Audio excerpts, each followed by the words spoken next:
Yo resumo lo que quiero que retengáis del libro, y lo que yo, en concreto lo que yo he querido recoger especialmente, y luego pues hablamos. El enfoque de luego es histórico, lo mismo que hice con los libros de Rusia, para explicar sobre todo el marco del conflicto y los precedentes, claro, los orígenes. Y porque realmente si no nos estudiamos y nos enteramos del marco histórico, pues nos perdemos.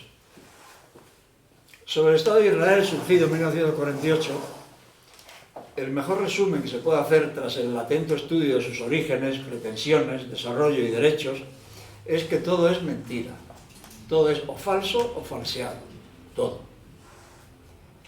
Cuando un alienado ultramontano y criminal como Netanyahu afirma que esta tierra es nuestra porque lo dice la Biblia, sin rubor ni prudencia, no debe caber ninguna duda. Israel es el resultado de una operación político-religiosa fraudulenta desde sus orígenes, que para colmo son religiosos y teocráticos, sus orígenes remotos, en fin, digamos su legitimidad.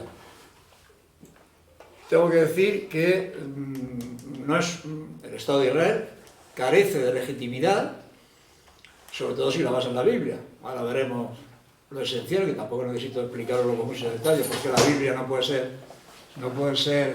puede dar legitimidad a una creación política.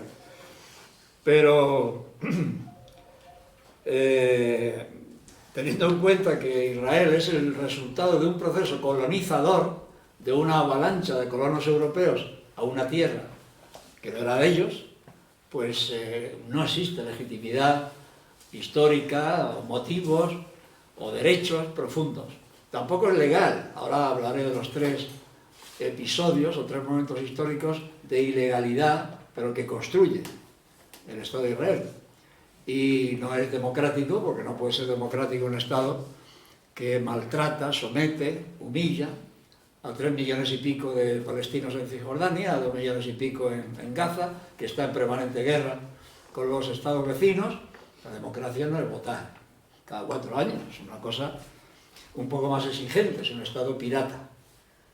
El capítulo 1, que es en el que más me he divertido, porque he tenido que estudiar más cosas, y el más histórico es de la Biblia, son 5 capítulos. Yo lo hubiera hecho de 10 capítulos, pero me salía una enciclopedia, y claro, ni el editor lo iba a consentir, ni el precio iba a ser asequible, así que estructuré el material y lo dejé en 5 capítulos. El primero es la base bíblica del asunto.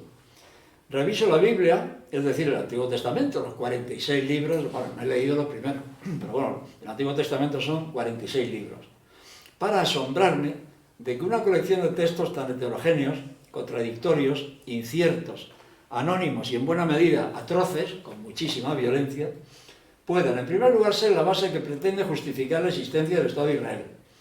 Segundo, que sea la referencia para numerosos intelectuales, ya que tamaña colección de textos es eminentemente literaria y mínimamente histórica. Los historiadores no pueden hacer nada con la Biblia. Y tercero, constituir la base de una tradición religiosa, cultural y política que es la occidental, que viene dominando el mundo desde prácticamente Constantino. Yo añado retazos de 2 artículos publicados anteriormente. Uno lo titulaba Todos somos Israel, y en él planteaba, claro, enseguida me escribieron los amigos diciendo, a mí bórrame, yo no soy Israel y tal. Bueno, quiero decir que todos venimos de ese tronco, si no ideológico, sí religioso y cultural. Nos han machacado en nuestra infancia, bueno, mi bachillerato, que era un bachillerato que empezábamos a los 10 años, en primero, a los 10 años, pues teníamos la historia sagrada, y claro, a los 10 años, pues disfrutábamos muchísimo con las aventuras del pueblo hebreo, que eran todo victorias, la protección indeclinable de Yahvé, etcétera, etcétera. Claro, luego me he repasado la Biblia que adquirí, lo tengo anotado en la Biblia, la Biblia esta de la Biblioteca de Autores Cristianos, de la BAC, de Nácar Columna, un clásico, ¿no? Pero claro, muy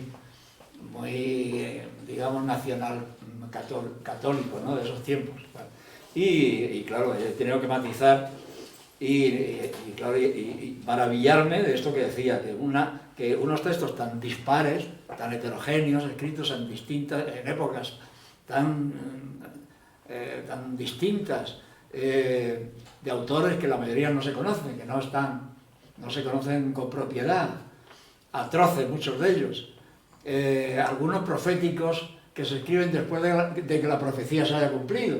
La trampa esta, que los historiadores serios lo ponen en evidencia, que estos no tenían vergüenza, estos autores.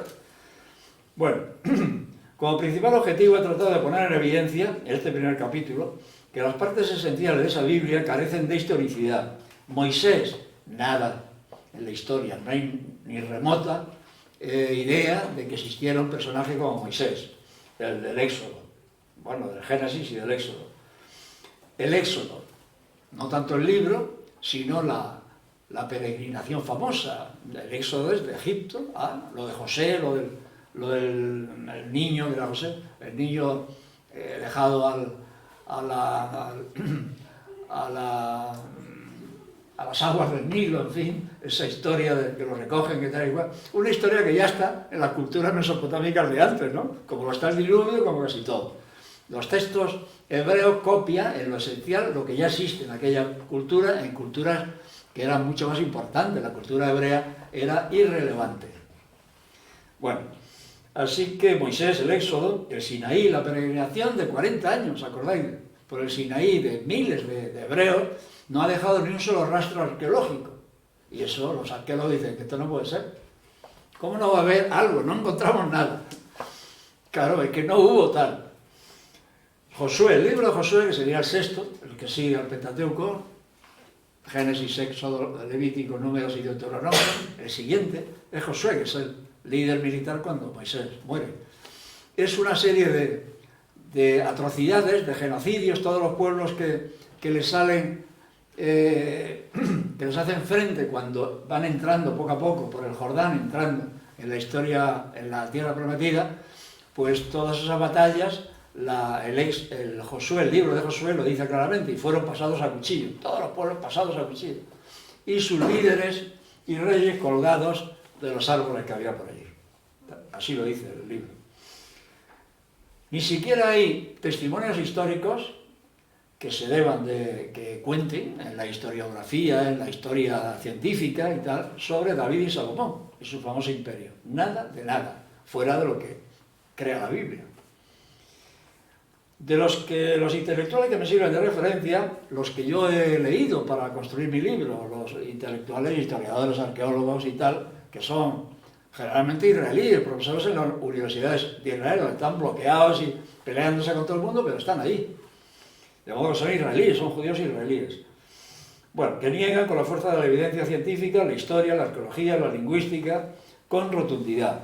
Pero lo verdaderamente insoportable, por absurdo e incluso grotesco, es que un pretendido Dios, Yahvé, se permita seleccionar a un pueblo determinado de entre todos los pueblos de la tierra y declararlo pueblo elegido. Hay que joderse. Al que le obsequia con una tierra prometida que es de otros y que está llena de otra gente, y con el que establece un pacto de fidelidad, un pacto, una alianza,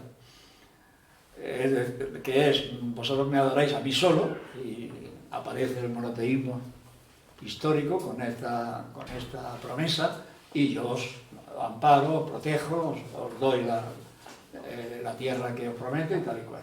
Entonces, esas tres cosas, esas tres promesas, esos tres hitos de seleccionar a un pueblo de entre todos y elegirlo, de prometerle y concederle una tierra que no es de ellos, y concertar un pacto que es, pues eso, un pacto entre amiguetes, digamos, ¿no? Si me adoráis a mí, solo a mí, pues en un mundo politeísta, riquísimo cultural y religiosamente, ¿no? Pero claro, la gracia, digamos, entre comillas, del judaísmo es que crea el monoteísmo. Bueno, esto, queridos amigos, no lo puede hacer un Dios como Dios manda, ni la inteligencia lo puede encajar. Un Dios como Dios manda no puede elegir a un pueblo entre los miles, o sea, bueno, pero ya digo, pero esto lo hemos mamado, lo hemos respirado, desde siempre. Entonces lo hemos llegado a considerar como que sí, hay un pueblo elegido y ya está. O sea, los demás, ¿y quién? Si ha sido Yahvé, pero claro, Yahvé es el Dios cristiano también. Así que en menudo lío nos han metido esto de la Biblia. En el capítulo 2 hago la misma reflexión, digamos, de desmitificación con el sionismo como movimiento ideológico, movimiento político y movimiento nacionalista de la Europa del siglo XIX, que es el que decide estropearlo todo. Por eso, afortunadamente, ni siquiera en Estados Unidos el sionismo israelí está visto con buenos ojos. Quiero decir que hay movimiento contrario. Naturalmente, el lobby famoso israelí en Estados Unidos es tremendamente sionista y es el arma económica y política de Israel en Estados Unidos. Pero hay otro grupo, muchísimos, que se dicen judíos, otros se dicen sionistas incluso, que no están de acuerdo en absoluto con el gobierno de Israel, ni siquiera con la creación del Estado de Israel. Porque sionismo hubo varios sionismos. Sionismo es en principio, sionismo es el regreso a Sion, a Jerusalén. Pero un regreso que el judaísmo lo planteaba como un regreso espiritual, una referencia. Habían perdido la idea de esa tierra prometida, eso no tenía sentido. Mientras era, pues, esencialmente un movimiento religioso. Bueno, porque el sionismo del siglo XIX lo diseña y lo escribe en el libro El Estado Judío, 1896, pues un judío húngaro, Theodor Herzl, que es abogado, pero se convierte en periodista y entonces lo manda a su revista, una revista de Viena, lo manda a París, allí vive el famoso caso Dreyfus, se escandaliza de la injusticia y del antisemitismo, el caso Dreyfus.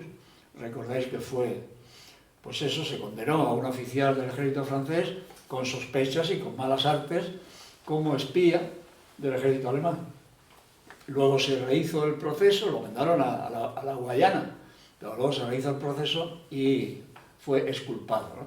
Bueno, eso le impresionó mucho, también le impresionó pues los pogromos aquellos de 1861 y 1862 de Rusia, donde estaba la gran mayoría de los judíos y donde proceden la gran mayoría de los judíos del mundo actual, y que fue lo que siguió al asesinato del zar Alejandro II, que eso produjo, le echaron la culpa a los judíos, y le echaron la culpa a los judíos injustamente, y produjo pues una sacudida de represión y una emigración importantísima a Europa Central, y de ahí pues a Estados Unidos sobre todo. Esa fue la primera gran, bueno, y algunos, 1881, ahí se inició la primera fase de la migración a Palestina. Algunos fueron a Palestina, muy pocos. Tengo que decir que en 1900, más o menos, bueno, el último de los últimos censos del Imperio Turco, Palestina era turca, la población en la Palestina turca era 750.000 habitantes, de los cuales el 80% eran árabes musulmanes suníes. El 12% eran cristianos, árabes cristianos, maronitas, ortodoxos, cristianos.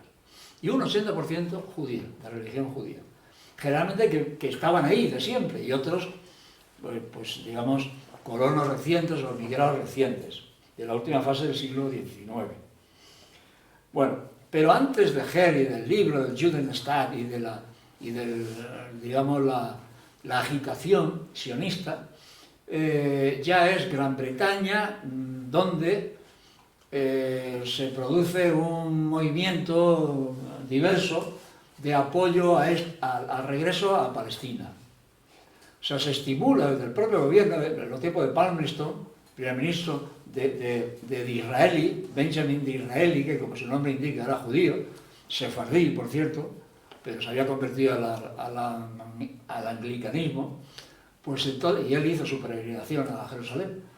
Se produce un intento geopolítico realmente, de mirar a Palestina, la Palestina turca, pero porque a Gran Bretaña le preocupa el camino de la India, y ve en esa agitación ya, digamos, en los precedentes de la agitación sionista, que eso le va a interesar a Gran Bretaña. Un territorio, un estado, en definitiva un protectorado más de lo que ya iba construyendo en aquella región del Golfo y de la península arábiga, que le vendría muy bien desde el punto de vista geopolítico, pues porque garantizaba ese camino a la India, a la joya de la corona. Cuando vais a Londres veis que una de las calles que hay que recorrer sin más remedio es Shaftesbury. Pues este que era yerno de Palmerston es el que lo mueve todo, y el primer sionista. No estuvo en el gobierno, pero era ¿cómo se dice? Un personaje de esto, digamos, tipo ONG, ¿no? O sea, un benefactor, ¿no? O sea, dedicaba su dinero a causas y tal, y le interesó mucho esta cosa.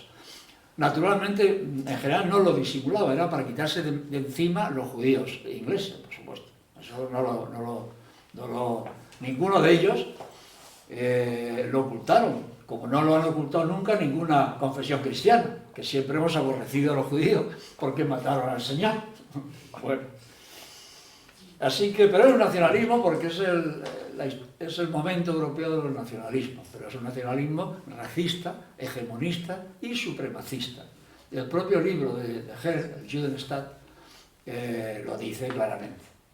Aquello tiene que ser una emigración de judíos.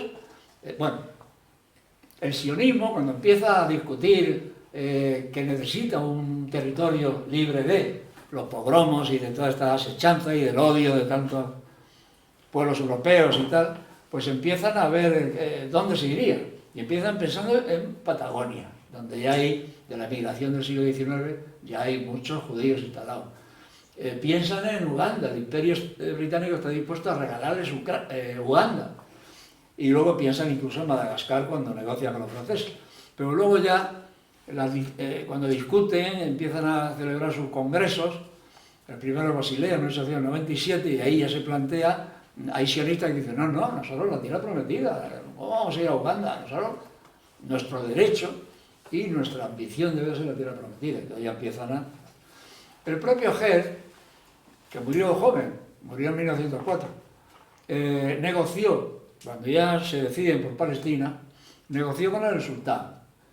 Y al sultán le dijo, y esto lo recoge en ese libro, El Estado Judío, y al sultán le propone resolver las finanzas del imperio turco, aliviar sus deudas y su bancarrota permanente de había un siglo o más, si se les permite asentarse en Palestina.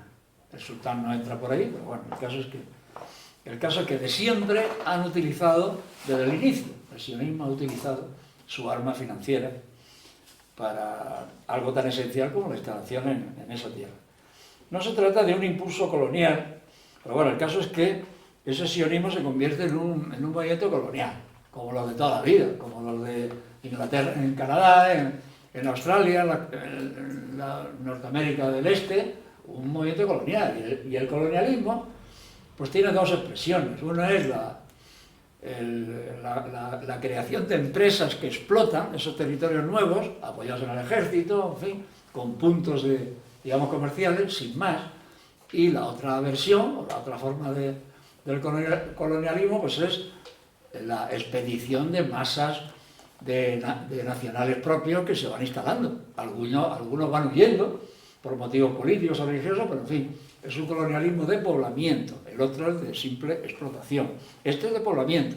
Entonces, claro, en la estrategia sionista, que luego se va concretando cuando ya reciben la promesa primera británica de que se les regala un hogar judío en Palestina, pues ya lo fundamental de ese sionismo es organizar la emigración, la colonización, el envío masivo de colonos, porque claro, ahí son un 8% y necesitan cambiar la proporción demográfica.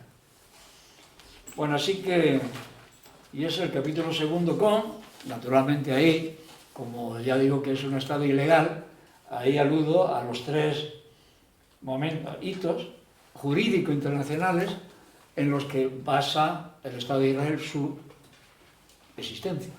El primero es la Declaración Balfour, cuando ya en la Primera Guerra Mundial los sionistas empiezan a ver que esa guerra la gana Gran Bretaña y las potencias aliadas y tal, pues consiguen que el ministro Balfour, ministro de Exteriores, pues se llama Declaración Balfour, de noviembre o diciembre de 1917, que emite una carta, una declaración del gabinete, lo firma el ministro, pero claro, del gabinete, el gabinete de Su Majestad le anuncia o le expresa su convicción, sus mejores deseos de crear, cuando acabe la guerra, un hogar judío en Palestina.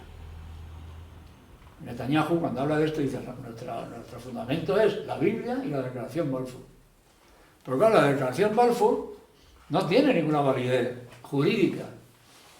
No se puede regalar un territorio, todavía era turco, todavía no habían ganado la guerra, pero no se puede regalar un territorio habitado por una población concreta a unos que están en Europa, que tienen la intención de quedársela, esa tierra y esos recursos y tal, y además la carta va dirigida a un lord de la Cámara de los Lores, pero sin representación política ni estatal alguna, es un lord.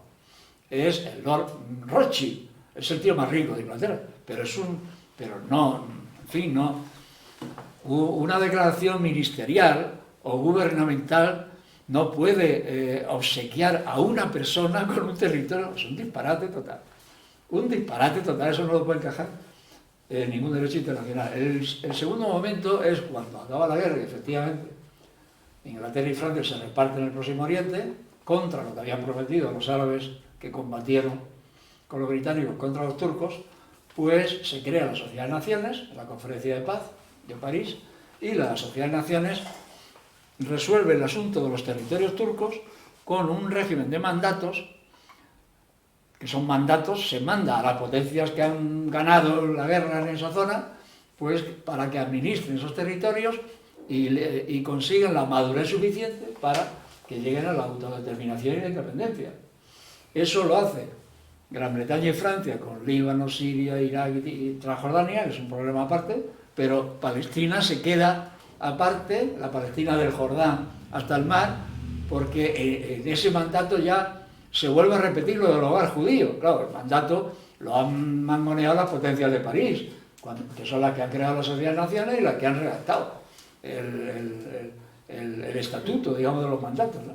Entonces se incluye esa famosa promesa del hogar judío en ese mandato, que es otro disparate porque la Sociedad de Naciones, ni la Sociedad de Naciones, ni el régimen de mandatos preveía otra cosa que no fuera la madurez de esos territorios y darle la independencia. Pero a los pueblos que existían ahí, no se habla de... El problema colonial es ese, el colonialismo es radicalmente ilegal desde la base, claro. Es ocupar un territorio de otros, generalmente por la violencia, ¿no? Y generalmente conlleva genocidio, conlleva, pues fijaos, los amerindios de Estados Unidos, 1,5 millones de indios que perecieron porque los colonos iban el Go West, o los australianos que quedaron 7 u 8, vamos, 30 o 40.000, los aborígenes que llaman allí. Y los de Canadá, pues porque se dio la cosa entre los iroqueses, aquellas tribus, y franceses e ingleses, entonces la cosa estuvo más complicada, pero claro, eran guerras de exterminio, en cualquier caso. Lo que pasa es que a veces se terminaban entre británicos y franceses. Bueno, el caso es que la Sociedad de Naciones incumple, a través de los mandatos, del texto de los mandatos, pues su propia esencia. Y luego cuando la colonización avanza, cuando la composición étnica va variando alarmantemente, los palestinos se oponen a esa invasión de gente que viene de Europa, y los estados árabes que ya han ido consiguiendo la independencia ya dicen que eso no lo van a admitir porque es un territorio árabe de siempre, etcétera, etcétera, pues entonces claro, surge el terrorismo, surge la lucha tremenda, los grupos terroristas israelíes, la lucha, el enfrentamiento a tres, los británicos contra palestinos y contra sionistas, porque los sionistas también combaten a los británicos, pese a estar, digamos, aliados y ser cómplices con los británicos, que son los que admiten y los que toleran la emigración, que es ilegal, pero la toleran. De todas formas, cuando Gran Bretaña duda, porque se hacen muchos informes, vista la agitación que hay en el territorio, libros blancos diciendo esto no puede ser, esto es una injusticia, no sé cuándo, cuando Gran Bretaña duda, entonces los sionistas dicen, no, aquí no se puede dudar, entonces arremeten contra los británicos. Acordaos que vuelan, se creando grupos terroristas muy importantes, el Irgun y el grupo, la banda de Esther, que se llamaba entonces, de un tipo que se llama Esther, que el Irgun vuela el Estado Mayor británico, que estaba en un hotel de Jerusalén, el Hotel King David, lo vuela y mueren ahí 100 británicos y todos los empleados que había. En el 40, antes de la declaración de independencia, el 46 o el 47. Y el que vuela, el jefe del Irgun, sería luego el primer ministro, el Menachem Begin. Así que luego había otro terrorista que venía del grupo Stern, que sería el Shamir, Isaac Shamir, que también fue en los años 90 primer ministro. De modo que ahí hay una tradición de terroristas que acceden al gobierno. Esto quiere decir, aprovecho para decir que cuando tildamos de terrorista a Hamas, o a Hezbollah, o en su día a Al-Fatah, o a los grupos de Jawad, en fin, a toda la resistencia palestina, siempre Israel y Estados Unidos y Europa los han considerado terroristas. Terroristas. Bueno, pues esos terroristas, por ejemplo Arafat, que fue terrorista en su día, se le llamó terrorista, luego fue el jefe de Estado, digamos, entre comillas, pero la máxima autoridad de la Autoridad Nacional Palestina. Los de Hamas, en su día, pues podrán ser presidentes o ministros o lo que sea, pero no, Hamas no es un grupo terrorista, Hamas es un movimiento de liberación anticolonial, que se enfrenta a un proceso colonial, a una ocupación colonial y a un Estado colonial. Y eso ha sido siempre así. Los movimientos de liberación, el argelino, el vietnamita, los de las colonias portuguesas, movimientos de liberación, claro, todos eran considerados por el poder terroristas. Hombre, claro, el poder siempre llama terrorista a lo que se le enfrenta, en ese mundo de colonias y tal. Pero toda aquella gente, aquellos tildados de terroristas y que luchaban como podían y tal y cual, luego se convirtieron en los presidentes de la República. Y jamás ya ganó las elecciones legislativas en el año 2004. En la Palestina ocupada. Lo que pasa es que en la Cisjordania no se le consintió la victoria, no se le reconoció la victoria. Hubo una breve, pero muy cruenta, guerra civil y se les expulsó a Hamas. Eso fue un golpe de Estado de la Autoridad Nacional Palestina. Acaba de morir Arafat. Un golpe de Estado, no admitieron el resultado. Entonces se atrincheraron, digamos, se instalaron en Gaza, donde tiene su gobierno, porque Gaza es como un Estado, con sus ministerios y con su autoridad política, que es de mayoría Hamas. Entonces, por lo menos, claro, el lenguaje es siempre falso, amañado, el doble lenguaje que se dice, ¿no? La política internacional sobre todo. Pero si no tenemos claras las ideas, los conceptos y los contenidos, no lo vamos a aclarar nunca. Jamás no es un grupo terrorista. Recurre a la violencia, claro. Todos los movimientos de liberación lo han hecho, pero la violencia suprema es la del Estado colonial. No se puede comparar con la de los agitadores, digamos, que luchan por su tierra y cumplen con su obligación de expulsar, de intentar expulsar al colono y al invasor. Luego hablo en el tercer capítulo de la limpieza étnica. Se declara a Israel, como se autodeclara independiente, en las vísperas también, claro, cuando ya se produce, como se levantan mal, árabes y sionistas y judíos en la Palestina británica, pues los británicos finalmente dicen, esto aquí no podemos hacer nada, nos vamos, ahí queda eso. Y deciden irse. Entonces cuando lo anuncia Gran Bretaña, que el 14 de mayo del 48 se van a ir, pues entonces, claro, los sionistas se empiezan ya a organizar esa fecha, de hecho se declaran independientes a los 5 minutos de las 12 de la noche del 15 de mayo. Empiezan ya a tener el fruto de su lucha en la mano y claro, los palestinos empiezan a huir porque ven que son demasiado fuertes y que la cosa pinta fatal, ¿no? Y cuando ya, eso claro, cuando Gran Bretaña anuncia que se va, pues ¿qué pasa ahí? Claro, son las Naciones Unidas, que tienen 2 años escasos de existencia, pues las que se hacen cargo relativamente. Pero en lugar de hacer lo que manda la Carta de las Naciones Unidas, que es dar autodeterminación a los territorios que no la tienen, y en ese espacio solamente quedaba Palestina sin independencia, los otros estados ya habían sido independientes de los años 30 y 40, pues entonces deciden la partición. Dicen, bueno, los territorios de mayoría judía, aquí un estado, y los territorios de mayoría palestina otro estado. No, los palestinos dicen que eso no, que Palestina tiene que ser un Estado único, unificado, con dos comunidades. Bueno, ¿qué le vamos a hacer? Pero un Estado único, eso no se puede partir. Pues lo parte y el plan de partición. Otra ilegalidad. Pero lo hace la Organización de Naciones Unidas, o sea que incumple su propia carta. Lo que dice y eso lo decide la Asamblea General, no el Consejo de Seguridad. Se necesitaban 2/3 para decidir eso. Para decidir, bueno, la carta dice, el artículo 18.2, dice que la Asamblea General decidirá por 2/3 asuntos como admisión de nuevos estados, la suspensión de pertenencia por motivos graves y la expulsión, como hicieron con la España de Franco. Bueno, la España de Franco es que no llegó a ser admitida, porque no existía. Cuando acaba nuestra guerra no existen las Naciones Unidas. Cuando existen Naciones Unidas, en el año 45, el régimen franquista es aborrecido por todo el mundo porque ha colaborado con la potencia fascista. Entonces, la ONU rechaza su admisión. En ese caso no fue ni expulsiones, sencillamente no fuimos admitidos, ¿no? Pero es una decisión de la Asamblea, pero no la partición de un territorio que es coherente desde hacía 13 siglos, por lo menos, ¿no? Así que, por eso esa es la tercera faena, la partición de Palestina. No lo admite nadie, ni los palestinos ni los árabes. Entonces, cuando se declaran independientes los sionistas, invaden todos los ejércitos, Líbano, Siria, Irak y Egipto, invaden ese nuevo Estado que ya está preparado para vencerlos a todos y aumentar los territorios más allá de lo que le había concedido el plan de partición, ¿no?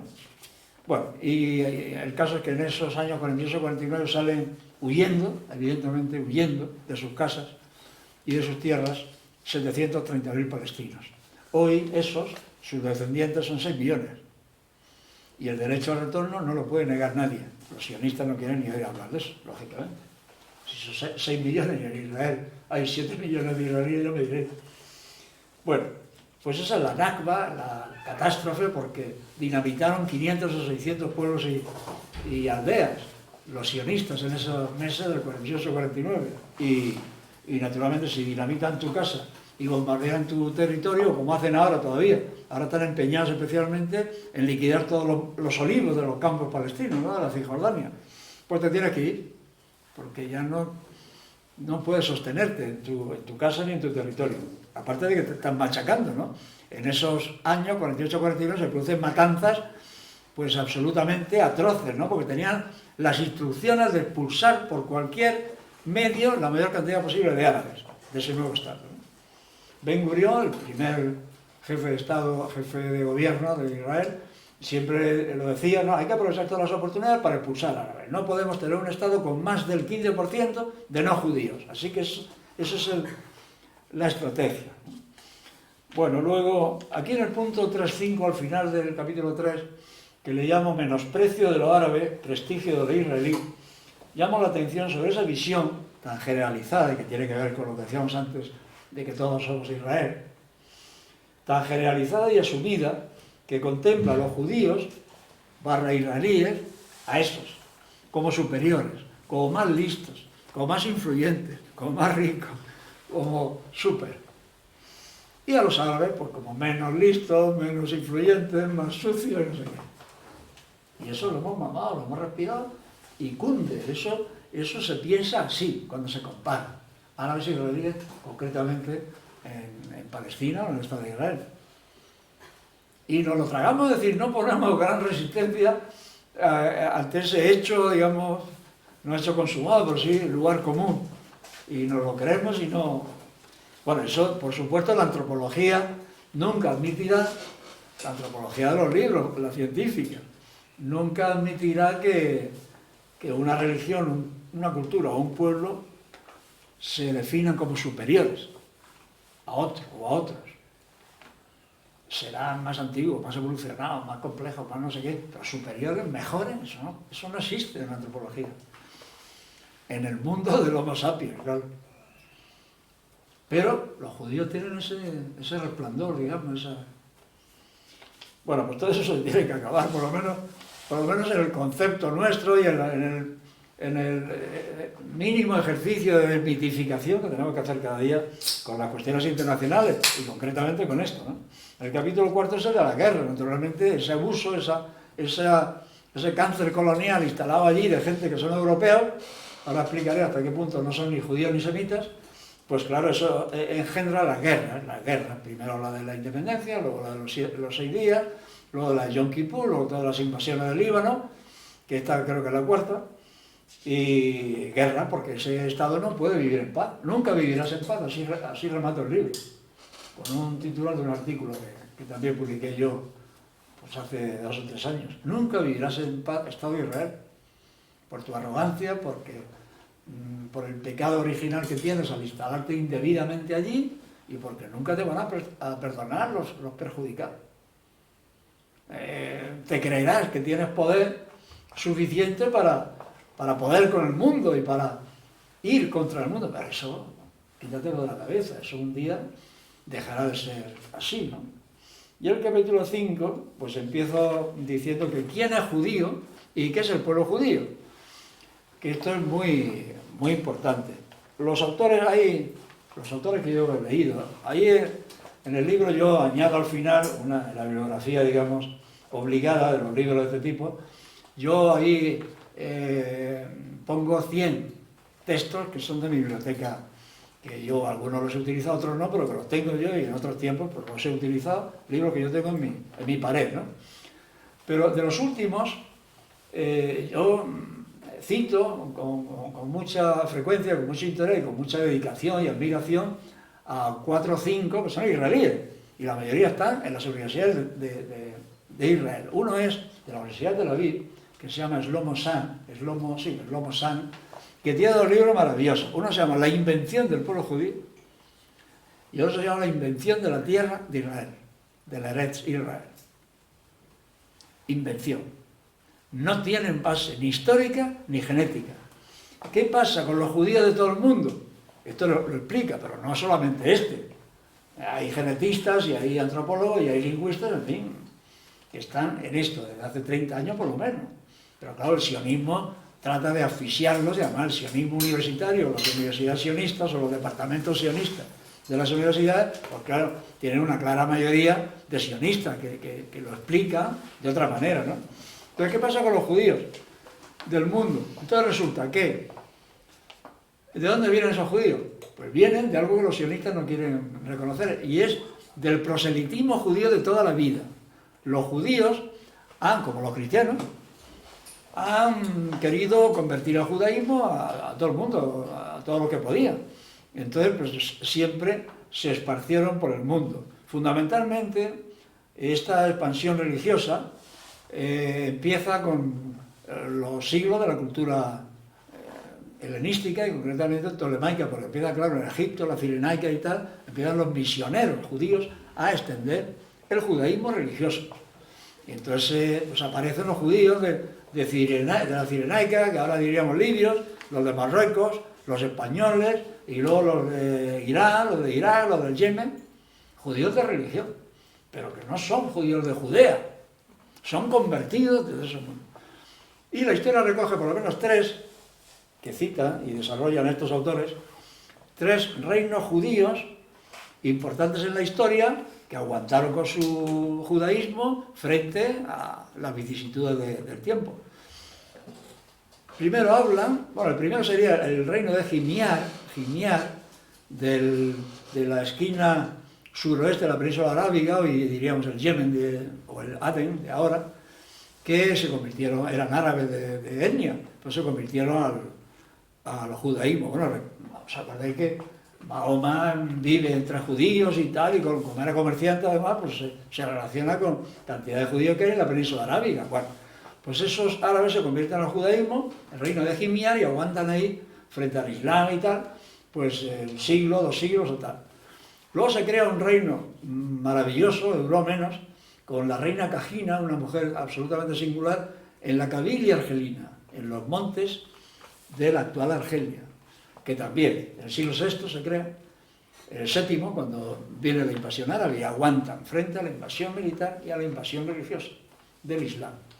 Pero sobre todo hay un caso de estos, de un reino ajeno a Judá, que se convierte, y lejos de Judá, que se convierte al judaísmo, que es el imperio, el reino, el estado de los házaros, que aparece en el siglo IV o V, dura hasta el siglo XIII, en el sur de Rusia, incluye la Ucrania actual, o la de siempre, parte del Cáucaso, pues el Bajo Danubio, la Moldavia o Besarabia, que decíamos antes, la Polonia, los estados bálticos, la Bielorrusia, la Rusia blanca, y ahí se extiende, y son evangelizados, iba a decir, o misionarizados, en fin, son convertidos al Islam. Y ese reino, claro, dura pues del siglo IV al XIII, por 9 siglos. O sea y sabemos de ese proceso de conversión por los misioneros judíos que llegaron hasta allá a lo largo del tiempo. Por lo menos se convirtieron las élites, claro, eso siempre hay que decirlo, las élites, porque claro, eran los que marcaban la pauta, ¿no? Y en cualquier caso, aguantaron frente al cristianismo ortodoxo y al islam. Entonces, sabemos de las vicisitudes de este reino cuando, o a partir del siglo X, XI, cuando con el esplendor del califato nuestro, se establece una relación entre el califa, que no me acuerdo cuál era, pues uno del siglo X, XI, con uno de los reyes, llamado José, uno de los reyes de Házaro, y explica cómo sí, en su día se convirtieron y tal y cual, una correspondencia muy amistosa y tal entre reinos lejanos, entre sí y tal y cual. Pero ese reino házaro, cuando son barridos por los mongoles del siglo XIII, barridos políticamente, ahí están, y son los que luego con el tiempo crean esa cultura yiddish, con la lengua yiddish y con la cultura yiddish, en esa porción tan importante del imperio zarista, de la Rusia zarista. Los alemanes llamaban la Judenland, bueno, pues donde había una mayoría, en muchísimas ciudades había 40, 50, 60% de judíos, ¿no? Acordaos de la película del violinista en el tejado. Bueno, pues ese era el mundo yiddish, con una lengua creada a lo largo de los siglos por esas poblaciones judías de religión, pero que no tenían nada que ver con Judea ni con Palestina. Bueno, pues de ahí vienen todos los sionistas y todos los dirigentes de Israel antes, durante y después de la creación del Estado de Israel. Todos son polacos, Ben Gurión era polaco, la Golda Meir era de Kiev, bueno, Netanyahu, su padre, era sefardí, y él, en consecuencia, pues como su padre, sefardí, ¿no? Un intelectual sefardí muy sionista y muy racista, su padre, claro que él ha superado al padre. Todos los que crean, los que se instalan, las dos primeras oleadas, que se llaman Aliyah, la primera es, la previa, la primera de todas es la de los años 82, de 1800, de los pogromos después del asesinato del zar. Pero luego viene la de 1905 o 1906, que es muy, muy importante. A esa Aliyah, a esa migración pertenece Ben Gurión, que viene de Polonia, y son gente de allá. Entonces, y la cultura yiddish es una cultura que, claro, por rechazo instintivo a lo eslavo, es muy germánica. Entonces, la lengua yiddish es casi alemana. Los apellidos de esta intelectualidad judía y de estos políticos judíos suenan alemán la mayoría, o sonaban, luego lo van cambiando, lo van transformando porque lo pueden hacer y lo han podido hacer. Pero son házaros, no tienen nada que ver no son ni judíos ni en consecuencia semitas. O sea que cuando nos llamen antisemitas, a mí por ejemplo, cuando me llamen antisemita por este libro, le diré como el chiste ese, vamos al chiste, el dibujo del roto en El País, que hay un judío y un palestino, y el judío con su cosita esta, le señala al palestino y le dice, antisemita, y el palestino lo mira y dice, polaco. Y no me venga con un cuento, los semitas somos nosotros, los árabes, pero vosotros no, vosotros sois europeos, rusos, o algo parecido, o polacos o alemanes, ¿no?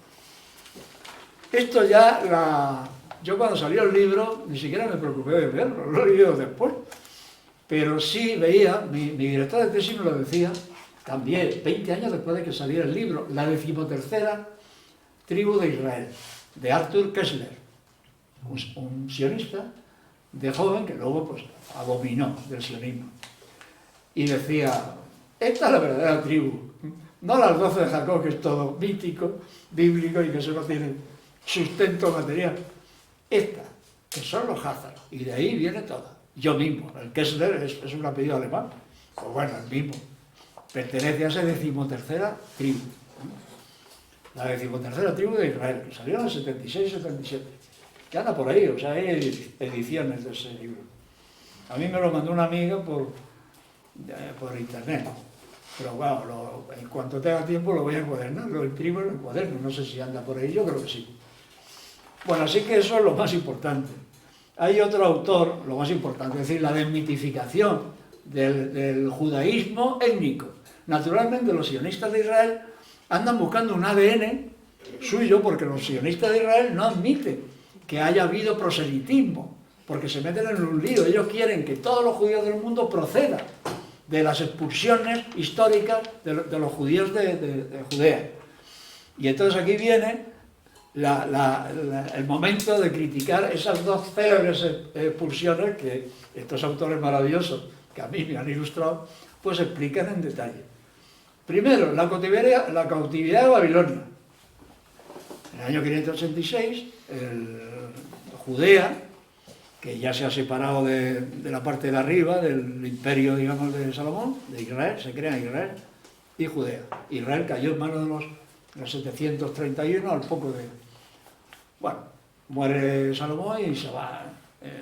empieza la discordia entre los hijos y al final se divide en dos, Israel al norte y Judea al sur. Israel cae en manos de los asirios en su momento. Y los de Judea ven que les va a pasar lo mismo con lo que sucede a los asirios, los babilonios, los caldeos, Nabucodonosor, aquel, ¿no? Y entonces, bueno, y efectivamente caen en manos de los babilonios. En el año 586 se produce la famosa cautividad de Babilonia de 80 años, porque luego en el 531, 80 años escasos, son los persas los que vencen a los babilonios y los persas liberan, dice la historia, liberan a los judíos esclavizados, en fin, los que estaban allí, del destierro inicial desde Judea, ¿no? Y dicen los historiadores que la cautividad afectó a una élite religiosa, quizás política, pero que salieron ganando porque se instalaron en Babilonia, que era infinitamente superior desde el punto de vista cultural, religioso y tal, que Jerusalén, que nunca fue nada en esa historia, porque era una ciudad mínima y su fulgor era mínimo en relación con Damasco, con Babilonia o con Alejandría, o tal, en fin, o a la propia Antioquía, que está más cerca. Entonces no hubo cautividad. Todo lo contrario, ahí se creó el verdadero judaísmo, el judaísmo levítico. Ahí el judaísmo adquirió forma definitiva, ya se abandonó el politeísmo, o sea que fue la verdadera renovación de ese judaísmo hebraico que iba dando tumbo, según la Biblia. Iba dando tumbo, pues que se convertían en politeístas en cuanto se cuidaban los líderes, adoraban al becerro, Yahvé les mandaba un castigo, no sé qué. Entonces se confirma, digamos, el monoteísmo judío. Y la otra dispersión, la famosa diáspora de... Pero especificar, estás hablando esas cifras antes de Cristo. Claro, 586 antes de Cristo, los imperios aquellos. Y luego después de Cristo, en el 70-71, cuando los romanos se cansan de la agitación de los judíos de siempre y les dan el palo, los destruyen y destruyen el templo de Jerusalén, por cierto, tampoco el muro de las lamentaciones tiene nada que ver con el templo de Jerusalén, seguramente no hubo segundo templo nunca, los arqueólogos ya lo saben. Entonces, es el momento que siempre nos han descrito como la diáspora, y entonces se dispersaron por el mundo. Los romanos no dispersaban a nadie, no deportaban a nadie, pues deportarían a 3 o 4 líderes, bueno, eso, pero no a pueblos enteros. ¿Pero qué disparate es ese? Los romanos los ponían a trabajar o los venderían, pero los someterían a esclavitud, pero no consta que en ese momento o en tantos otros en que el Imperio Romano se fue haciendo pues, con medio mundo, tuvieran por costumbre la deportación de los pueblos vencidos. Así que la explicación es proselitismo religioso. Y ya digo, la doctrina oficial del Estado de Israel, pues no, dice que no, que hay un ADN, y porque todos son originarios de la tierra prometida. Pero ese ADN no aparece por ningún sitio. Estos autores, claro, se ríen un poco y se cachondean. Sale un artículo de un sabio que dice, sí, porque el cromosoma no sé cuánto es el propiamente judío. Y luego al mes o al mes sale otro tipo, con más fundamento y en fin, o con más autoridad diciendo, eso, qué tonterías dices, eso es un disparate, eso no es así. No hay un ADN propiamente judío. Bueno, pues eso es lo que yo tenía que decir. Bueno, y como he dicho que los movimientos de liberación no son terroristas para el poder, pero no son terroristas ante la historia. Cumplen con la obligación de oponerse por todos los medios frente al invasor o al colonizador. Entonces, correlativamente con esto, os transmito, os propongo también desmitificar el famoso eslogan del derecho a defenderse. Cada vez que Israel recibe un picotazo, que nunca es más que un picotazo, de parte palestina, entonces su sacudida, su venganza siempre es absolutamente bíblica, del ojo por ojo y diente por diente. Pero vamos, 1000 ojos por ojo y 1000 dientes por diente, ¿no? Como hacen con los gacetíes. Entonces todo el mundo dice, es que tienen derecho a defenderse, los pobrecitos, ¿no? El derecho a defenderse asiste solo a los sometidos, a los invadidos, a los colonizados y a los jodidos. Pero no a la potencia que invade, que humilla, que tal. Bueno, y nada más, y pasamos al coloquio. Preguntad vosotros. Todo eso está en el libro, pero evidentemente me he quedado con las ganas de... Por demás cosas, porque claro, no podía ser lo que me pasó con el libro de Rusia también, que también estaba concebido por coherencia y por idea mía original, pues, en 10 capítulos, y claro, llega un momento en que no es practicable ni falta que hace.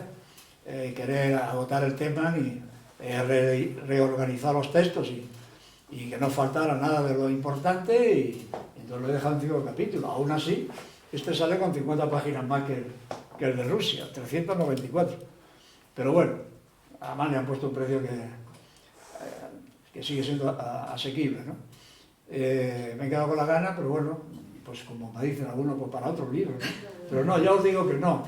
Mi estímulo y mi fase internacionalista se cerrará porque sigo siendo ecologista y me quedan muchos temas ecologistas por desarrollar y por contarle mi ebúrnea historia. Será sobre el Sáhara Occidental, que me siento en deuda. Yo desde el año 78 no he vuelto al territorio, hice muchos viajes con el Polisario en los años 70 y espero que salga en el 26, a los 50 años de mi primer viaje al territorio, al Sáhara, que fue en el 76. Pero le voy a llamar el Sáhara Occidental, no tengo mucho que aportar, bueno, haré un resumen y mi visión, pero en fin, se ha escrito todo lo que se tiene que escribir sobre eso. Pero le añadiré, y de hecho el título será la crisis o el Sáhara Occidental o el problema del Sáhara Occidental y la política exterior de España, que es lo que me alarma, lo que me encabrona y lo que tengo ganas de criticar desde el franquismo. Una política exterior sin brillo, del lacayato permanente y de gente que me tiene muy cabreado. Desde el Álvarez y la ministra Sargento hasta el patético Borrell y toda esa banda de incompetentes y de cantamañanas. Yo quería preguntarte una cosa, Pedro. Primero felicitarte porque yo he visto muchas y he oído muchas conferencias y he leído mucho sobre el asunto y ha sido un resumen muy ajustado. Sobre todo en las reflexiones acerca del origen, si no mitológico, casi mítico, o no sé cómo llamarlo, de un proyecto que al final es un proyecto político connivente con los intereses o funcional para los intereses occidentales en el área. Eso estaría para otra charla. Yo lo que te querría preguntar es, desde tu mirada, que es una mirada histórica, digamos, del asunto, ¿cuál crees que sería, primero, la evolución deseable del Estado de Israel o la división administrativa de esa parte del mundo, por no llamarlo de Estado de Israel, podría llamarse de otra manera? ¿Cuál crees que sería la deseable y cuál crees que va a ser la previsible ahora? Bueno, esto suele ser la última pregunta de de los coloquios. un poquito para atrás para que te pueda grabar la cámara. Y tú empiezas por esa, que es la pregunta del millón. Pero yo en el libro, en ese capítulo 5, donde va todos los temas que tienen que salir necesariamente, critico en primer lugar, critico la propuesta de los dos estados. Porque el Estado árabe, con una Cisjordania agujereada, digregada y en continuo proceso de colonización, pues eso no puede ser un Estado nunca. Con una franja de Gaza que ya necesitan 30 años para quitar los escombros y que ya van a empezar los colonos que están haciendo fila para ir ocupando el territorio contiguo de Egipto, ¿no?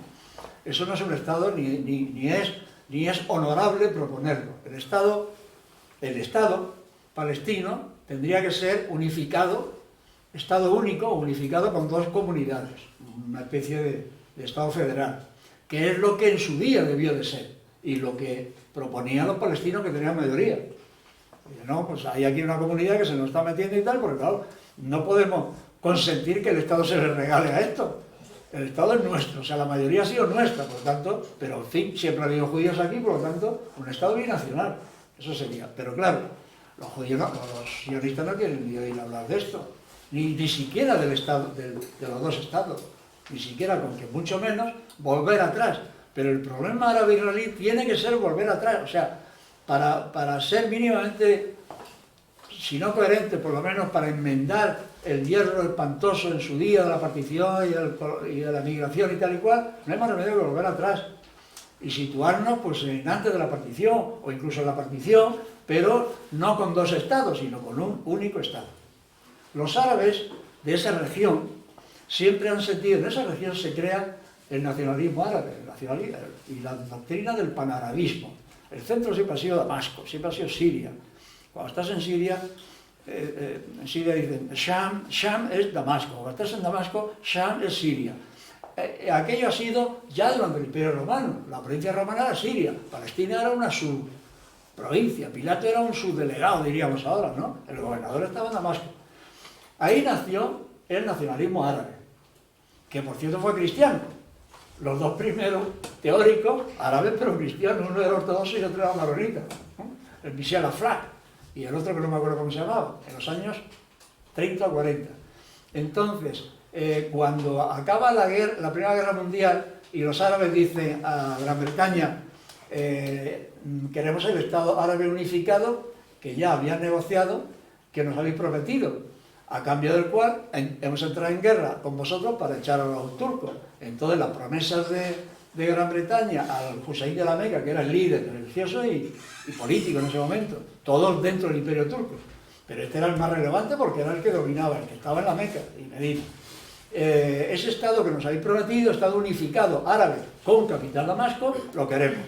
Pero claro, es que durante esos mismos años Gran Bretaña y Francia habían negociado que no habría Estado árabe unificado, que habría 5 o 6 estados que se repartirían entre los dos.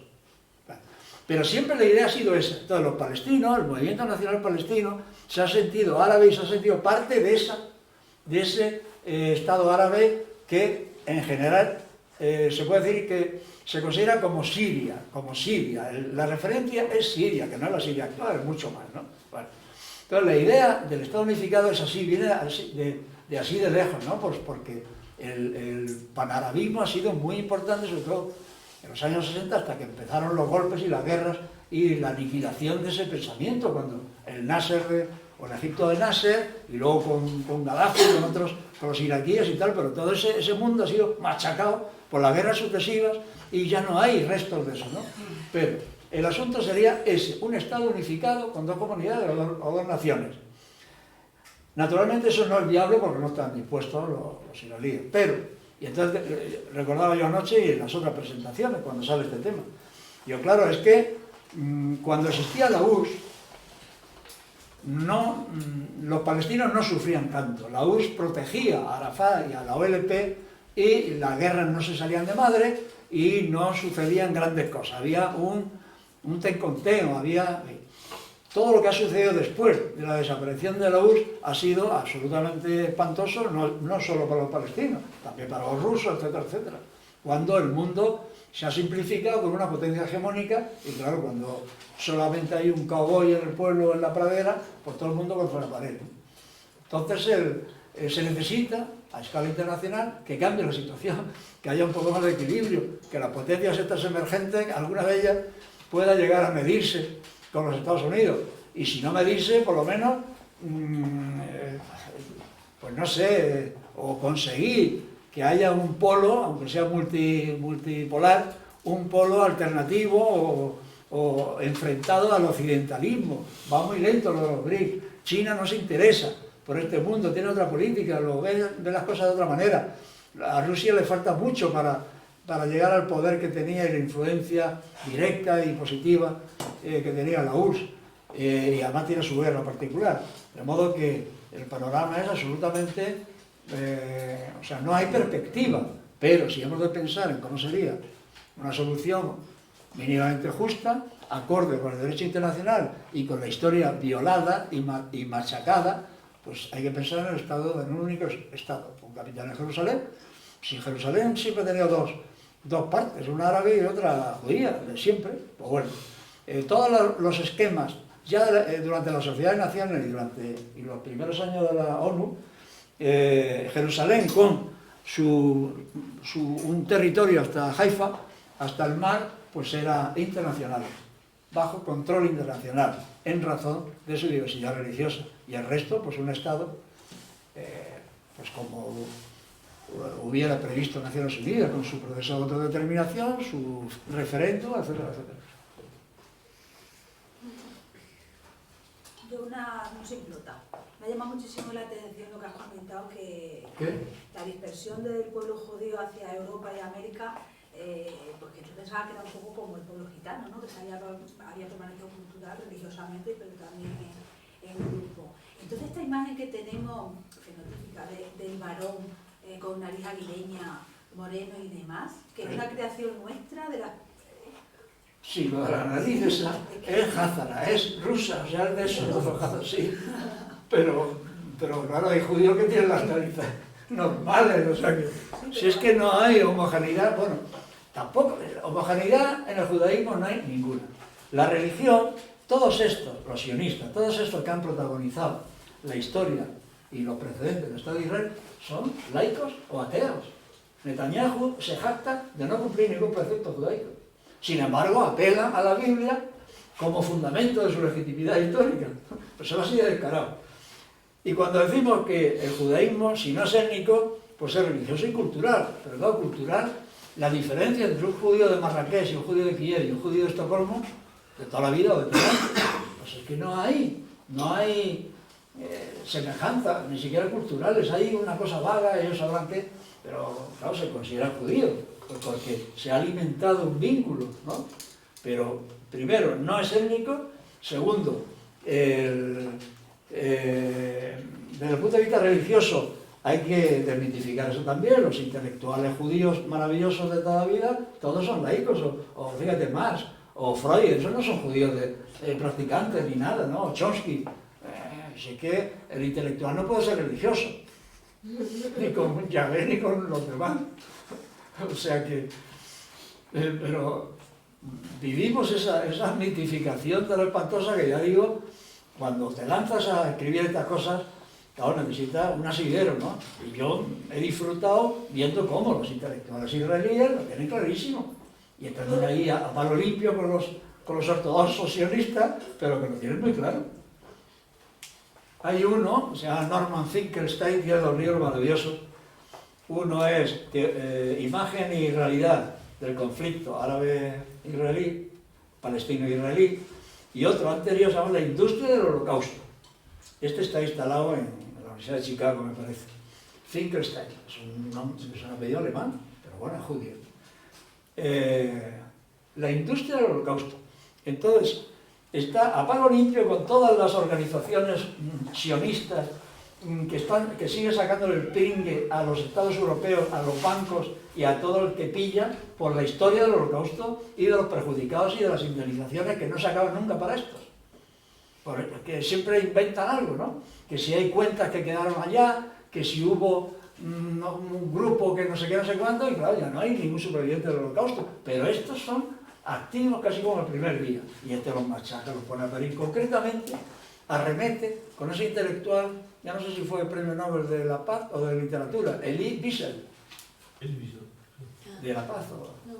Bueno, pues es un cantamañana, lo trata pues como un farsante, pero es la cabeza visible de la reivindicación del Holocausto. Y por supuesto dice que ya también describió el Holocausto con mayúscula. Que esos son genocidios, y si hay que escribir el Holocausto, pues el Holocausto es un sustantivo, pero no con mayúscula para ellos. Porque la aniquilación de gitanos fue proporcionalmente más grave que la de judíos en Alemania, porque eran menos. O la liquidación de comunistas. Ahí no había un problema étnico, pero un problema político. Que murieron más porque los nazis estaban absolutamente en contra de los comunistas, ¿no? El bolchevismo que decían ellos, y no eran tantos. O sea que genocidios, pues hubo varios, y holocausto, pues también. Pero eso de que el Holocausto, y claro, esa magnificación que se ha hecho, que luego eran 6 millones, eso nadie lo duda, pero ya está bien. La industria del Holocausto, o sea, desmenuzando estas organizaciones sobre todo, la argumentación y cómo hasta qué punto Alemania, Suiza, Austria dicen, bueno, venga, os damos lo que queráis, no queremos ir a los juicios que nos volvéis locos con los gabinetes estos norteamericanos y tal. Que son operaciones de saqueo, y a veces es chantaje, que siempre han estado apoyados por los presidentes norteamericanos, y especialmente se cita a Clinton, que era el más prosionista de todos los presidentes últimos.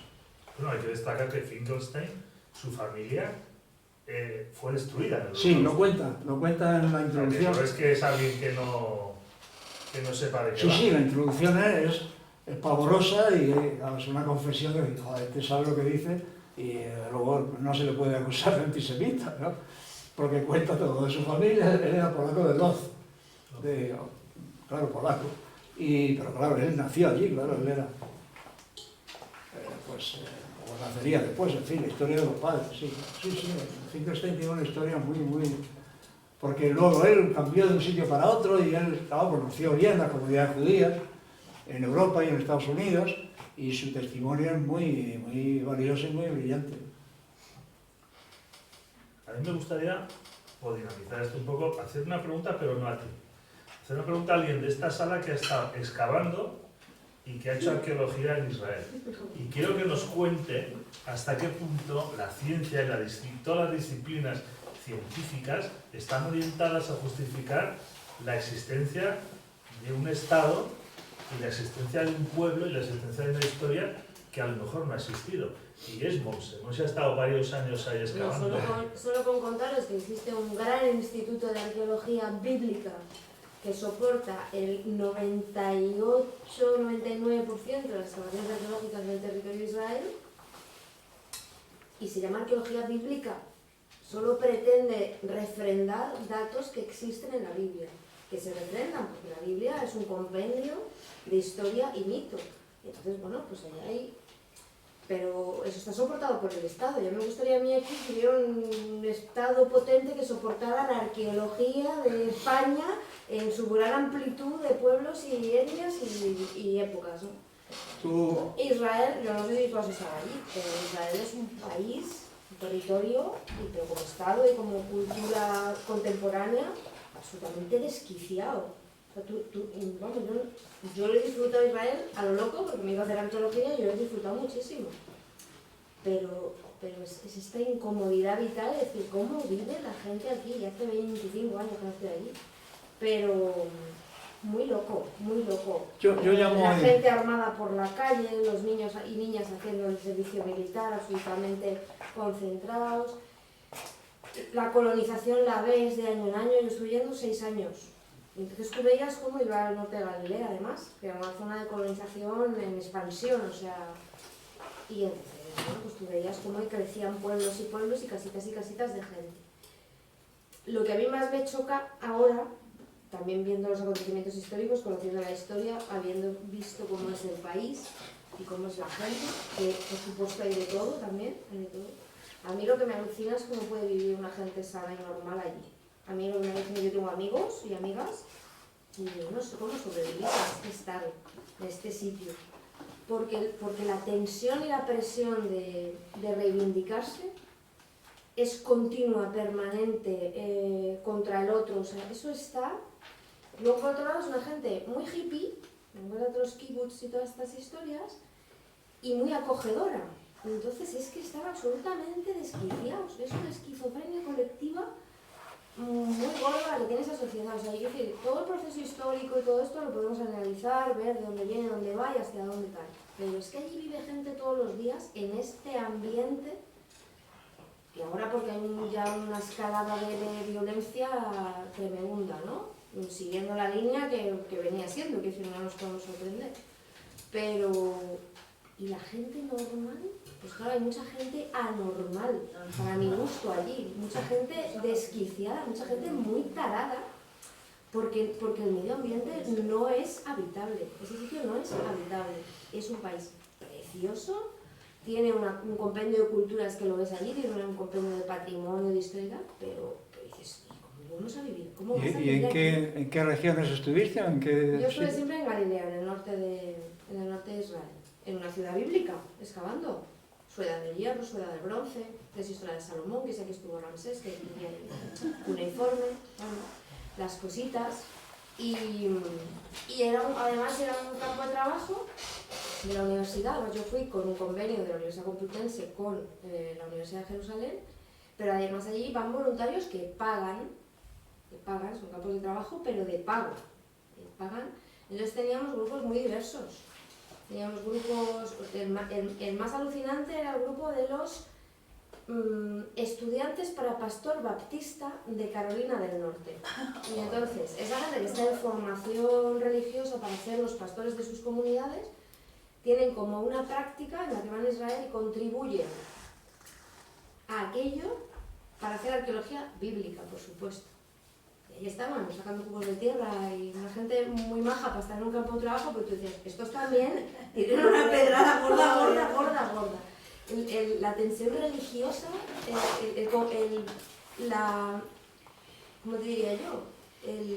La competencia religiosa por ese territorio es alucinante, aunque tú digas luego, no, si aquí esta gente no son los originales y fueron y luego han vuelto y hay una cuestión geopolítica, económica, pero la competencia por un territorio chiquitísimo, pequeñísimo, donde se concentra una cantidad de fuerzas, aquí hay fuerzas telúricas, se te va a retirar la regla, digo, igual es por otra cosa. Pero sí, es un sitio potente, es un sitio donde tú ves, pero bueno, no porque la tierra tenga algo, sino porque el compendio de realidades humanas, culturales, históricas que está allí junto es muy... Porque yo estaba al lado de los drusos, que esa es otra gente a la que si pueden bombardear, la bombardean. Y luego estaban los beduinos. Están muy próximos a Israel, los drusos, están muy son, próximos. Claro, pero luego conviven con los beduinos, que son otra gente. Que claro, es otra... es una etnia aparte, sí. Hombre, yo remato diciendo que es una sociedad esquizofrénica, pues yo no he estado allí, decir algo, porque no se puede vivir normalmente en un país siempre en guerra y ahora además le llegan los cohetes que ya no están seguros, ¿no? Le llegan los misiles de cualquier país, ¿no? Incluso de Hamas, incluso de Hezbollah, o sea que ya no hay seguridad y en Galilea ya no están seguros. Tener que desplazar 70.000 personas de la frontera del Líbano hacia el sur porque no están seguros, eso es un palo a Israel, ¿verdad? Pero es que eso seguirá aumentando.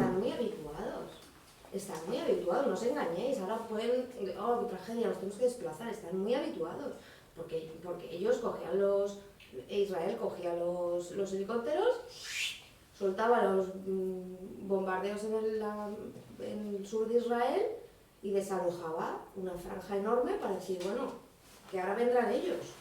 Nosotros soltaban 4 catiusas de esos guarreras que tienen, porque no tenían otra cosa, 4 bombillas, y entonces desalojo. Y a mí me ha pasado ir de excursión el fin de semana, vamos al norte, nos enterábamos de nada, estábamos ahí más contentos que Chupita en nuestro campo de trabajo. vamos para el norte y todo el mundo para el sur, pero empacado todo. Porque había una operación, porque no sé quién había tirado, bueno, no sé quién, ¿no? Por ahí, Hitler había tirado 4 bombitas y como la respuesta siempre es... y desalojaban a la gente. No, eso forma parte de su esquizofrenia. Es más, pues te puedes quejar de eso, claro, te dices, es que no quiero vivir así, pero están bastante más habituados de lo que tú te puedes imaginar. Aunque sea un palo comunitario, hay mucha gente que tiene asumido que esto es así y coloniza el territorio sabiendo que está en peligro y tiene hijos y cría hijos y pone sus escuelas. O sea, que es que están, con perdón, en los muy últimos locos. años hay emigración negativa, y sale más gente, sobre todo a Estados Unidos, de lo que entra. en el Estado de Claro, mis Israel. primas, yo tengo las primas allí. Por una cuestión casual, una prima de mi padre se casó con un israelí, se fue a un equipo de fin de carrera, o pasa del Ecuador, se enamoró y allí se quedó. Una de mis primas, con 16 años, solo quería embarazarse para no hacer el servicio militar. Y en cuanto tuvo posibilidad, fuera del país. Que son estas cosas que dices, fíjate cómo estás en un sitio que es verdad, que tienen escuelas buenísimas, que tienen muchos sistemas educativos, o sea, es un país próspero, es un estado con servicios que ya quisiéramos y más. Pero claro, esa otra parte, en lo que se sustenta el estado realmente, es malo para la gente, es malo. Porque es próspero, pero en base a la parte. Sí, quiero decir que tú tú puedes decir, no, pero es que fíjate que... O sea, que tiene muchas cosas buenas, muchas cosas buenas. O sea, buenas que tú puedes decir, fíjate la gente aquí, pero no. Hay un punto ahí en que todo eso bueno parece que está como para compensar que ahí o estás a favor o estás en contra. Y si estás en contra, sal por la puerta. Bueno, no te quieren. Y tú no quieres estar ahí estando en contra. ¿Cuánta disidencia hay en Israel de israelíes? ¿Cuánto ha durado? ¿Qué potencia o qué solidez tiene? Les cuesta mucho. Hay una cosa que sí... ahí es muy difícil. Pero hay un periódico que se puede leer y seguir. Sí. Haaretz merece la pena ser Harel leído. y algunos más, sí. Les cuesta mucho. En el primer capítulo yo aludo al... Bueno, antes de nada, tú habrás leído y la Biblia tenía razón. Sí. Es un clásico, se llama Keller, el autor, que hace ahí un esfuerzo singular, que cuando lo lees ahora ves que es ridículo. Un esfuerzo singular por demostrar la propiedad o la existencia o la realidad de los acontecimientos de la Biblia, sobre todo los del Éxodo y el Génesis, lo del Sinaí, lo del paso del Mar Rojo, lo no sé qué, lo del maná, o sea, un esfuerzo singular por darle a eso historicidad que no la puede tener, ¿no? Pero entonces hay otro trabajo, se llama La Biblia desenterrada, de otro Finkelstein y un tal Silverman. Uno es profesor de historia y otro de arqueología, uno está dentro de Israel y otro en Estados Unidos. La Biblia desenterrada, que yo creo que no está bien traducido, me parece que es de Bible Unveiled, ¿no? O sea, desvelada, más que desenterrada. Pero, y que es, pues eso, decir, esto no, esto tampoco, esto pum, pum, pum. ¿Cuál es la última, la más remota, la más antigua referencia a algo que nos refiere a Israel? La palabra Israel, pues es la estela de Mereptah, o Menapteh, un faraón. Porque claro, los faraones sí cuentan desde los primeros, desde el siglo 30 a.C., 20 y tantos, lo tienen todo apuntado en los papiros y está todo registrado, faraón a faraón. Eso en el caso hebreo no hay nada de eso. O los babilonios con sus tablillas y tal. Entonces, los libros más antiguos según los autores más antiguos, por lo tanto los libros más antiguos son el Pentateuco. El Pentateuco es del siglo VII a.C. y se escribe cuando efectivamente lo que decía antes, el rey Josías de Judá ve que los babilonios van a entrar y tal y cual, y que ya entraron en Israel los asirios. Entonces, para subir la moral, así lo explican los que han estudiado ese periodo del rey Josías, 639 a.C. Ahí se escribe el Pentateuco, en esos años y en la corte de Josías. Y ahí se escribe el Génesis, Dios creó el mundo y tal, se escribe todos los patriarcas, todo eso, pero en el siglo VII. Porque Abraham se dice que es del siglo XVIII, XIX, antes de Cristo. Pero claro, si no hay ninguna referencia, y si cuando se habla de Abraham resulta que es en el siglo VII, para referirte al siglo XIX, o sea que eso no... Cosa que no ha sucedido en la cultura babilónica ni en Egipto, que eso lo han registrado siempre, ¿no? Entonces, la referencia más antigua, que es una palabra que uno dice que es Israel y otro que ni siquiera es seguro que sea Israel, es una estela de Faraón de 1203, que es antes de Cristo, claro, que después de una campaña victoriosa tal cual, pues anota en el relato de la campaña los pueblos que han sido vencidos, y ahí se incluye en una palabra, en una referencia a Israel, al pueblo que ya se le llama Israel por algún motivo, ¿no? Y eso es lo más antiguo. Antes no hay nada. La arqueología no encuentra nada antes de 1203 que se refiera, que corresponda a acontecimientos de la Biblia. No. Pero claro, yo aludo ahí también en ese primer capítulo a los, sobre todo lingüistas, de semíticas, a los europeos que empiezan a interesarse, y también norteamericanos, por la arqueología bíblica y por la tierra prometida y tal. La mayoría son clérigos, son o católicos o protestantes, son clérigos, y norteamericanos también, o sea, entonces claro, tienen claro lo que quieren encontrar. Luego Renan, que es el más laico y había sido seminarista por lo menos, Renan, el francés, que se permite, tiene la historia del pueblo judío, se llama, una historia que está en 2 tomos o algo así, se permite pues dudar de cosas que no encajan y de decir es que lingüísticamente esto no encaja con la historia, aquí algo pasa, ¿no? Su especialidad eran las lenguas semíticas. Y claro, le llamaron, o luego la historia lo ha tildado del primer antisemita, el pobre Renan, que se pasó la vida estudiando las lenguas aquellas y viajando y haciendo lo que pudo por la ciencia, ¿no? Así que, pero claro, todo eso, yo tengo libros de arqueólogos y arqueólogas de los años 70 y 80, de cuando llego por Londres y París, que ya, pues bueno, pues eso os lo he dicho antes, yo tengo mis libros que los he ido leyendo mucho después de comprarlos, la mayoría, claro, pero bueno, el interés en algún momento me surgió y yo pues fui acopiando cosas. Y los he leído ahora, estoy pensando ahora en un mapa de la Biblia, de cómo evolucionaban los territorios y los conflictos con el exterior, de los años 60 y 70, y claro, con lo que ahora se lee de estos nuevos historiadores de Israel incluso, y de que esto es fantasía todo, se lo han inventado. La entrada de los cananeos, de los no sé cuántos, si no es nada. Abraham, dice la Biblia, era de Ur de Caldea, es decir, caldeo, o sea, del Irak actual. Entonces se mueve, por indicación de Yahvé, se mueve hacia la tierra de Harrán. Harrán, ahora mismo que existe, el nombre y la ciudad, es Turquía pegando a Siria. Luego de ahí pasan a Egipto, que es donde se genera ese éxodo que se sitúa más o menos en el siglo XIV a.C. o XIII, la famosa la salida, dice la historia sagrada, ¿no? La salida soberana de Egipto, del que no hay nada, porque el éxodo no contiene nada que pueda confrontarse con hechos históricos, ni hechos materiales, ni crónicas, nada. Entonces, pero ya digo, los más antiguos se escriben en el siglo VII. Ah, eso es muy importante. Yo estaba excavando cananeos, en el 2300, 2500, 2700 cananeos. Ahí lo que hay son cananeos. Porque claro, la cultura ahí era cananea y puesta en relación con los pueblos del mar y todo esto, ¿no? Hombre, los palestinos tienen su arraigo.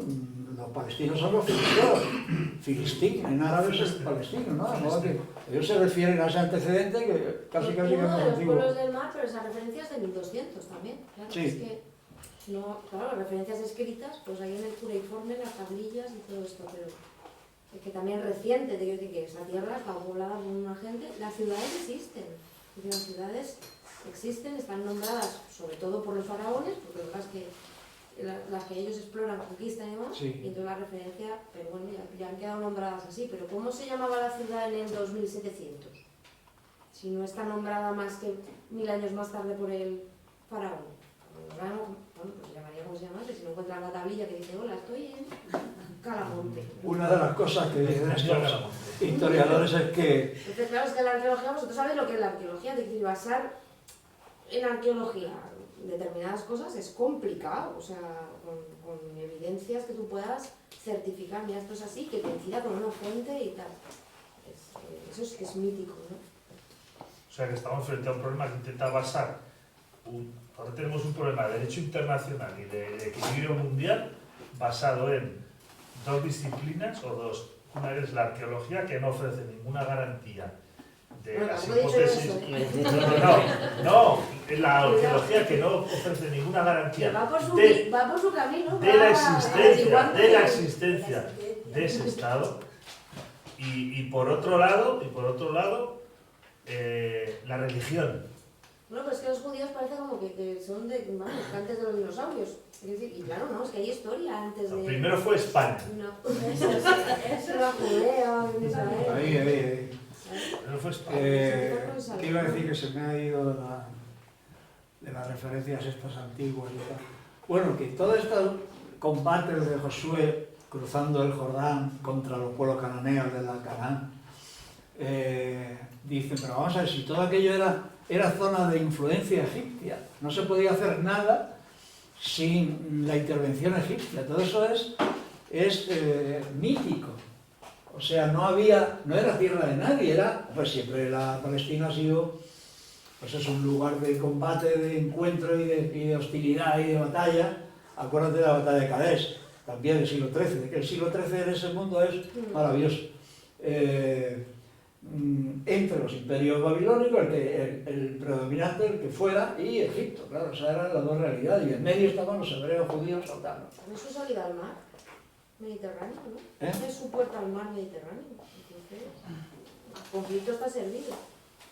Hay que reconocer que es un área históricamente y casi prehistóricamente con una vitalidad infinita. O sea, Sí.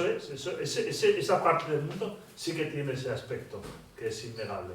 Pero de ahí a la construcción de un mito, de un Estado que ahora mismo es el mayor problema conocido de derecho internacional y de equilibrio geoestratégico mundial, hostia, es que...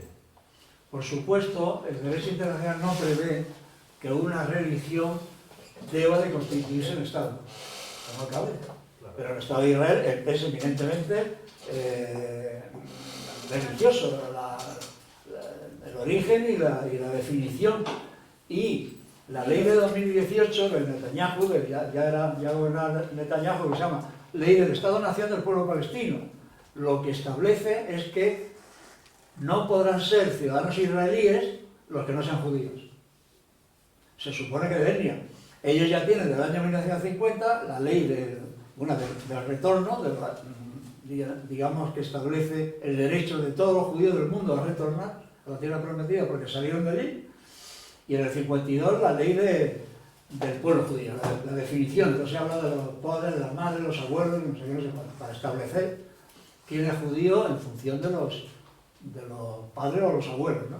Pero claro, esa base étnica se cae por su peso, no existe. Así que, entonces, querer hacer un Estado racial, pues es una operación racista, claro.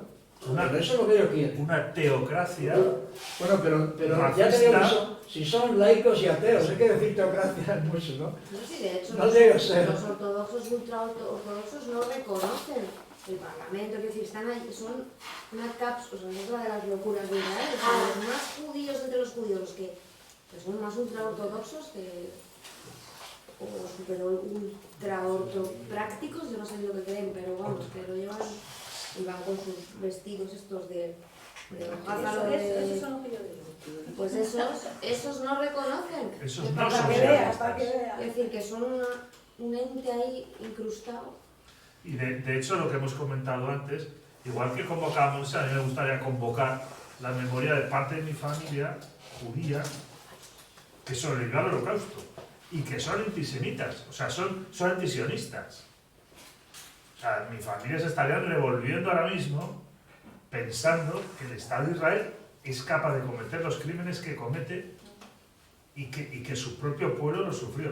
Porque no sé si hablaría de pueblo judío, de comunidad judía, yo no lo sé, porque se me hace violento hablar de pueblos y de comunidades cuando la realidad es tan dispersa y tan diversa.